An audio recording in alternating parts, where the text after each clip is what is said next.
నువ్వా? నా ఇంట్లో ట్రిక్కులు చేస్తున్నావేమిటి? ఒళ్ళు ఎలా ఉంది? లేత పూతరేకుల. ప్రాణేశ్వర, ఎవరు నువ్వు? ఎక్కడి నుంచి వచ్చావు? హోయ్ హోయ్, తెలియదా? ఆకాశము నుండి. ఎక్కడ నుండి? అయ్యో, ఆకాశము నుండి. ఆహా, పేరు రంభా ఓరస? సౌందర్య, ఇంద్రపుత్రికను.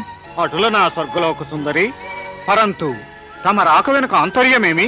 స్వామి, మీరు ఖడ్గము చేపట్టవలసిన సమయం ఆసన్నమైనది. ఆ రాక్షసుడికి తిరిగి పూర్ణరూపము రాబోచున్నది. మీరు ఆ దుర్మార్గుని హతమార్చాలి. ఓర్ నాయనో, ఈ భాష ఏంట్రా బాబో? ఒక్క తెంగతంతో చూస్తుంటే మళ్ళీ పిచ్చిదాన్ని తీసుకొచ్చావేంటి? ఆమె వచ్చినది. నేను యథాలాపముగా చిచి ఈ యదవ భాష నాకు వస్తుంది ఏమిటి?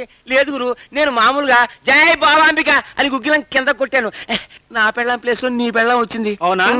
ఈసారి నీ గుగ్గిలం పైకి కొట్టు, ఎలా వచ్చిందో అలాగే పోద్ది. అది కాదు గురు. ఎక్కువగా వాగేవంటే గోప గుగ్గిలం అయిపోద్ది. ముందు దీన్ని ఇక్కడి నుంచి తీసుకెళ్ళా. రామ్మ తల్లి.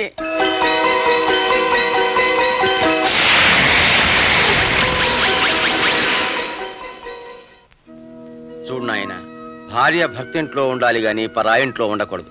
అందుకు శాస్త్రం ఒప్పుకోదు. నా భార్య అసలు ఒప్పుకోదు. శీఘ్రమేవ సుపుత్ర ప్రాప్తిరస్తు. మర్యాదగా బయటకు వెళ్తావా లేదా?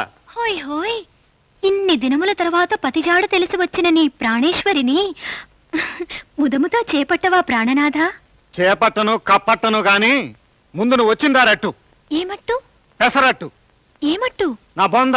అటులనా? అటులనే. ఆడపిల్లవని పొద్దుపోయిందని ఈ పూటకు వదిలేస్తున్నాను.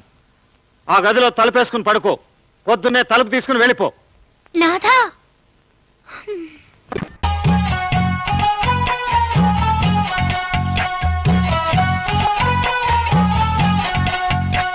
నువ్వేం మాయ చేసావో కానీ ఓ మనసా చెప్పమ్మాని సాన్ని. క్షణం మాగనంటోంది వాణి, మరీ చిలిపిది వయసు వాణి. అయ్యా